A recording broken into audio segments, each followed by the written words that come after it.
अरे भैया, तीसरी बार भी जनता का आशीर्वाद उनको मिलेगा।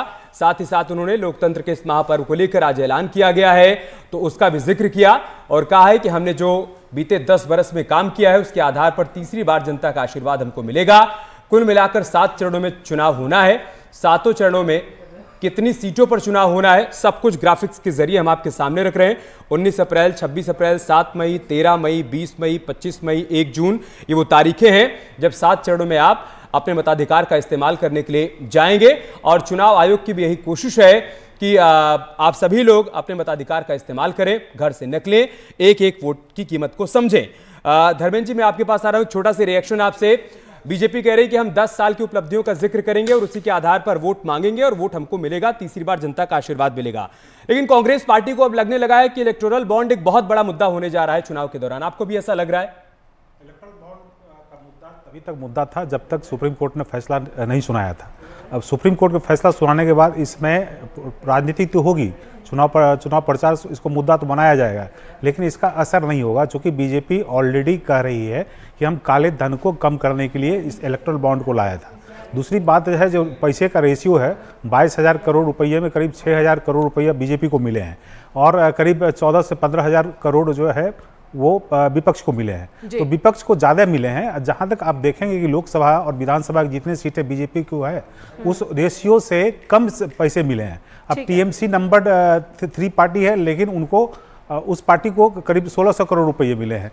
तो उस रेशियो से आप देखेंगे तो ज़्यादा पैसा नहीं मिला है और बीजेपी इसको कोशिश करेगी कि डिफ्यूज करे और हो सकता है कि इस पर डिफ्यूज करने में सफल भी होगी। लेकिन ये भी तो बात है ना कि इलेक्टोरल बॉन्ड से अगर चंदा मिला तो किसी एक दल ने तो लिया नहीं जी। अगर बीजेपी को सबसे ज्यादा चंदा मिला है तो टीएमसी भी दूसरे नंबर पर है, तीसरे नंबर पे है। खैर, कौशल किशोर जी हमारे साथ बने हुए हैं। कौशल किशोर जी का रुख एक बार फिर से कर लेते हैं। कौशल किशोर जी, इलेक्टोरल बॉन्ड, इस पर विपक्ष बार बार सवाल उठा रहा है, कह रहा है कि यह देश का और आज तक के इतिहास का सबसे बड़ा घपला है। देखिए, विपक्ष हमेशा आरोप ही लगाता चलता है और जो ये आरोप लगाते हैं वो निराधार आरोप लगाते हैं, क्योंकि इनको राष्ट्र के विकास से, देश के विकास से, जनता के हित से कोई मतलब नहीं है।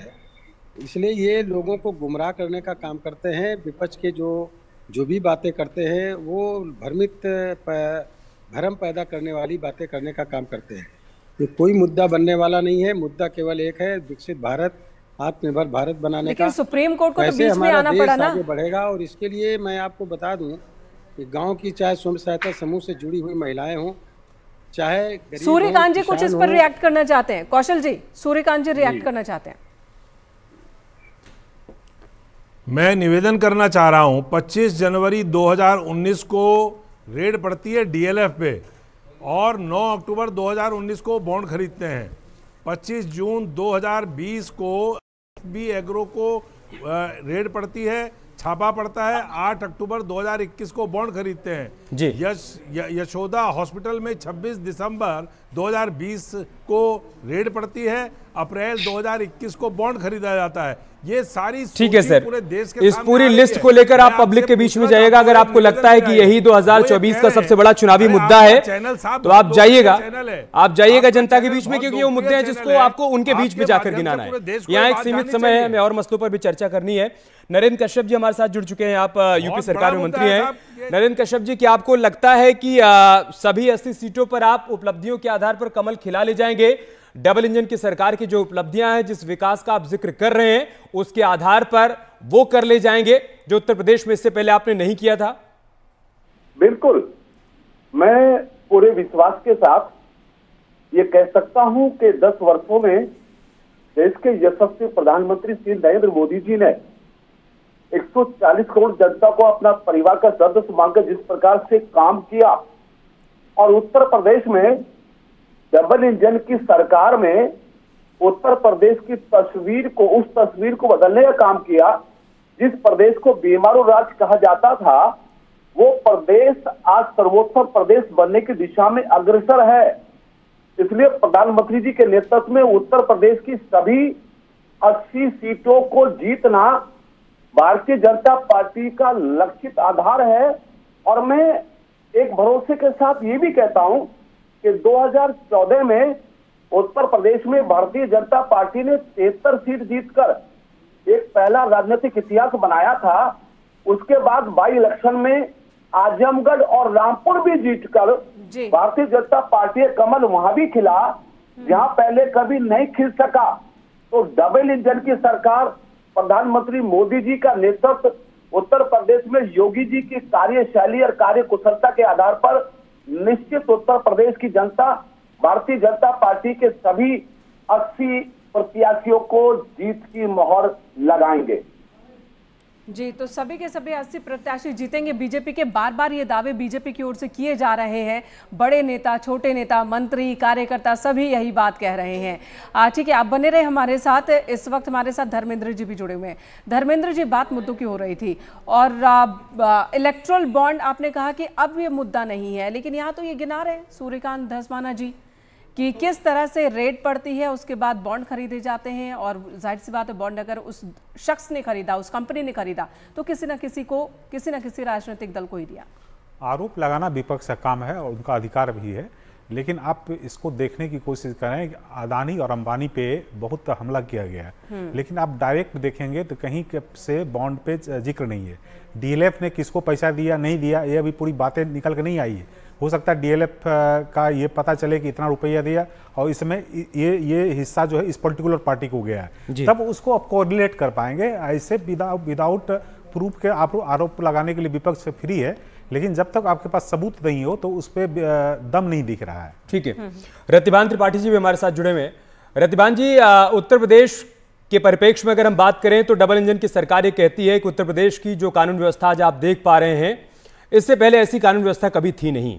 आज उत्तर प्रदेश के लॉ एंड ऑर्डर को नज़ीर के तौर पर बाकी प्रदेशों में पेश किया जाता है। इसके अलावा राम मंदिर का मुद्दा जो कि बीजेपी के कोर एजेंडे में था, उनका कहना है कि हमने जो संकल्प लिया उसको हमने सिद्धि तक पहुंचाया और इन्हीं तमाम मुद्दों को लेकर हम पब्लिक के बीच में जा रहे हैं। इन्हीं मुद्दों पर हम वोट की अपील भी करेंगे।